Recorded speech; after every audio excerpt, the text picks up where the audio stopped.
Hello friends, দেখুন এটা মাটনের রেসিপি দেখাচ্ছি। তা আমি ম্যারিনেট করাটা আগে দেখিয়েছিলাম বলে আর দেখাইনি। এই যে ম্যারিনেট করা রয়েছে, এরপরে আমি মাটনটা করব। তা আমি শুধু একটা লঙ্কা আর তেজপাতা একটু ফোড়ন দিয়েছিলাম। আর ম্যারিনেট করার মধ্যে সমস্ত কিছু দেওয়া আছে। আগে ভিডিওটা যদি ফলো করেন তাহলেই বুঝতে পারবেন যে কীভাবে আমি করেছি। তা যাই হোক, এবার আমি এটাকে শুধু তৈরি করাটা দেখাচ্ছি।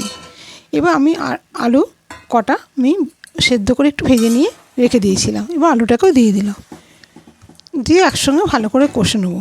এটা সমানে কষেই করতে হবে, না হলে এর স্বাদ পাওয়া যাবে না ভালো। তাই যাই হোক, দেখুন কষতে কষতে তেল বেরিয়ে গেছে। এবার আমি একটু উষ্ণ গরম জল রেখেছিলাম, সে বাটি ধোয়া জলটাকে আমি এতে দিয়ে দিলাম। দিয়ে এবার এটাকে ফুটতে দেবো।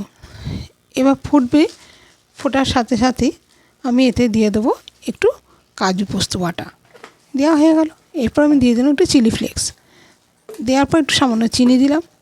দেওয়া হয়ে গেল। যে এবার আমি এটাকে ফুটতে দিয়ে যখন খানিকটা কমে আসবে, একদম শুকনো করব না, এটা একটু গামাখা মতন প্রায় হবে।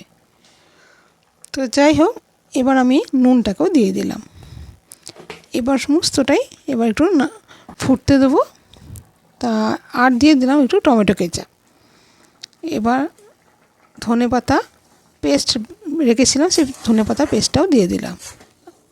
এবার এটাকে ফুটতে দেবো। ফুটে গেলেই কমে আসলে একটু গরম মশলা দিয়ে দিলাম।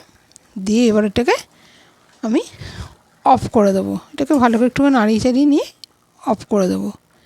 দিলেই আমার দেখুন হয়েই এসছে, গাঢ় হয়ে গেছে।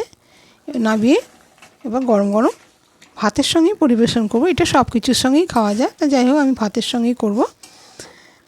এরকম মাংস হলে আর তো কিছু চাই বলে মনে হয় না। তা যাই হোক, আপনারা পারলে এইভাবে ট্রাই করে দেখুন।